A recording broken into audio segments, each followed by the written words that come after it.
I'd love to start today's conversation with your time at LaunchDarkly, where you were an SVP of sales and success. Can you paint a little bit of a picture of like, what was LaunchDarkly like when you joined, and why did you decide to join the company? Sure. So, it's always fun to kind of go back through like, memory lane a little bit. Before I was at LaunchDarkly, I was at a company, I was in an analytics company. And I was at a point where I knew I wanted to kind of take over a team.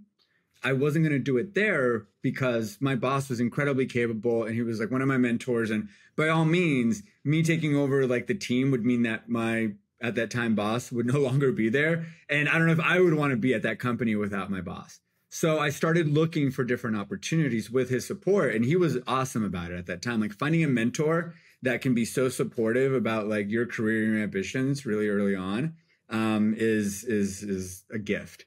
And when I first talked to at LaunchDarkly, when I first started kind of that experience, I have kind of a funny story for you. Is after I had started talking with the CEO there, Edith, she asked me to come into the office.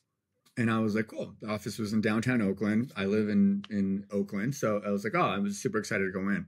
I went in and I think my meeting was like at 9:30 and I showed up at 9:15, a little bit early. And when I got into the office, there was no front desk. So I like went into the elevator, I came out into the office. And as I walked into the office, everything is pitch dark and this alarm starts going off. And I was like, what is going on? Like, it was just like, it was a sketchy operation to say the least. And like a minute later, someone else came up and they're like, hey, are you Hector? And I was like, oh, yeah. It's like, oh, okay. And then they like turned off the alarm and it had just started. Like the day had just kind of started. And it just shows like what a small it was like a small family operation that, really started. So when I first got there, there were 2 people total kind of on the sales team, and really about like 2 other people on the marketing team. And that's kind of where the journey started. And do you remember what like your early conversations were like with Edith? Like, was she just like, go do sales, or was she doing a lot of founder-led sales and you're kind of like helping bridge the gap from founder-led to sales-led sales? Like, what did that really the partnership look like in kind of the early days? That's exactly what we were trying to do both. So at first it was all founder-led. And she was amazing about it, but she's like, look, I've exhausted my ability to kind of, grow this company alone. She did have a funny story where one time, she did a demo or something and a customer asked her, hey, how much is this? And she gave them a number. I think it was like, whatever, $20 a month. And they're like, all right, sold, let's do it. And then, later on, she's like, wait, hold on, maybe I can ask for a little bit more. And over time, that's how she was kind of doing some testing. One time, some large company called her up and said, hey, we saw a demo of your product and now we want to release this. And it was like a big number, like, hey, we want to release this to a bunch of people. How much is that? And she was like, oh, and then she dropped like a nice, healthy, big number. And then they're like, okay. And they like went away. And she was like, oh no, like, oh my God, what happened? Like that. And then one day they just called her and they're like, all right, we're ready to move forward. And so she was like, is that how these things work? I was like, no, it's not how these things normally work. There's a process, but she muscled and willed her way towards really getting a first set of really tremendous customers and really tremendous logos. But she was really looking to kind of scale that out. And so what we did is we started by taking all of the great bits of what she had been doing, learning from them, and then trying to kind of make them our own. Like, how can we come across as subject matter experts or as, really confident, capable people without the founder tag? That was a really hard thing to do. The first few hires were like really tremendous people. The first 3 hires there are actually still at the company now, like 7-8 years later. So the quality of those first few people and like their spirit and they're like, let's just try anything was really crucial to it. But that was the initial few days. The initial few months was like, how can we go from like Edith and our co-founder, run everything to handing that off to a new team?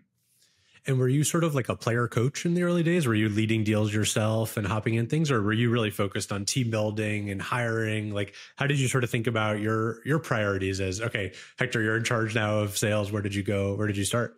Yeah, it was an interesting place because there was a lot of demand. There was a lot of pent-up demand. We're getting a lot of inbound. They originally, one of the co-founders came from Atlassian, and so they knew that like self-serve motion really well. And so they had really tried to get that going. And though the self-serve motion wasn't allowing them to grow by as much as they wanted to really have, a fast growing company, it did provide very consistent pipeline already. So my role coming in was really to add more capacity to the team. There was a lot of coaching, but I didn't, even early on, I didn't take any like opportunities on my own. There are some places where you go where you do have to do that, but the dynamics at LD at that time were just, we needed to gain more capacity. So my focus was really on supporting the current team that was already there and hiring more folks and enabling more folks. It was also on adding additional functions that we didn't have. So we really just had 2 sellers. That was the entire realm. We had another person that was kind of doing marketing product stuff. So we brought him into, back into the sales organization. And then we started adding solutions engineers. We started adding, a sales operations team to really help us, elevate some of these things.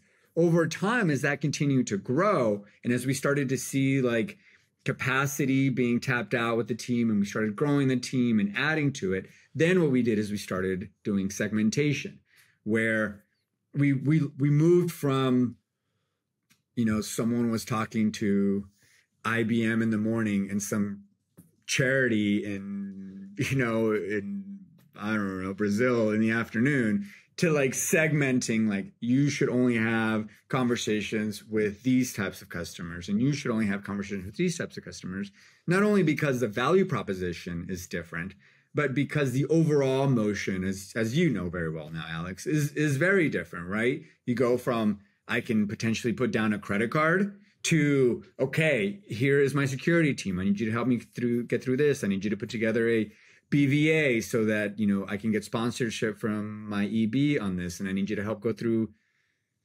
procurement, and we have to go through legal. So there's all those jumps. So it was, at first, one person managed 2 very different types of sales motion. And then over time, as we continue to mature, we started to have more and more specialization.